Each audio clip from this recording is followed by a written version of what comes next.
So hi guys, come let's learn English. Today I am going to teach you the difference between hear and listen to. So ತುಂಬಾ ಜನ here ಎಲ್ಲಿ use ಮಾಡಬೇಕು ಆಮೇಲೆ listen to ಎಲ್ಲಿ use ಮಾಡಬೇಕು ಅಂತ confuse ಮಾಡ್ಕೊಳ್ತಾರೆ. So ಇವತ್ತು ನಾನು ನಿಮಗೆ ಅದೇ ಕನ್ಫ್ಯೂಷನ್ ದೂರ ಮಾಡುತ್ತೇನೆ. ಸೊ ಹಿಯರ್ ಅಂತಂದ್ರೆ ಫಾರ್ ಗ್ರಾಬಿಂಗ್ ದಿ ಅಟೆನ್ಷನ್. ನೀವು ಯಾವಾಗ ಫೋನ್ ಕಾಲ್ ಮೇಲೆ ಫೋನ್ ಮಾಡಿದ್ರೆ ಅವಾಗ ನೀವೇನನ್ನುತ್ತೀರಾ, ಕ್ಯಾನ್ ಯು ಹಿಯರ್ ಮೀ? ನೀವು can you listen to me ಅನ್ನಲ್ಲ, ಕ್ಯಾನ್ ಯು ಹಿಯರ್ ಮೀ ಅನ್ನುತ್ತೀರಾ. ಸೊ ಅದೇ ತರ first for grabbing the attention we use here. ಈಗ ಕ್ಲಾಸ್ ರೂಮ್ನಲ್ಲಿ ಟೀಚರ್ ಏನನ್ನುತ್ತಾರೆ, students can you hear me? Students ಏನಂತಾರೆ, yes sir we can hear you.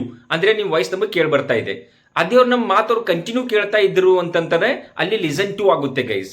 Here ಹೋಗ್ಬಿಟ್ಟು ಏನಾಗುತ್ತೆ, ಲಿಸನ್ ಟು. ಎಕ್ಸಾಂಪಲ್ ಫಸ್ಟ್ ನಾವೇನನ್ನುತ್ತೇವೆ, ಕ್ಯಾನ್ ಯು ಹಿಯರ್ ಮೀ? ನಿಮಗೆ ನನ್ನ voice ಕೇಳಿ ಬರ್ತಾ ಇದೆಯಾ? Yes I can hear you. ಹಾ, ನನಗೆ ನಿಮ್ಮ ವಾಯ್ಸ್ ಕೇಳಿ ಬರ್ತಾ ಇದೆ.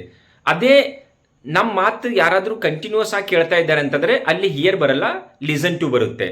So I am listening to you sir, ನಾನು ನಿಮಗೆ ಕೇಳಿಸ್ಕೊಳ್ತಾ ಇದ್ದೇನೆ ಕಂಟಿನ್ಯೂಸ್ ಆಗಿ.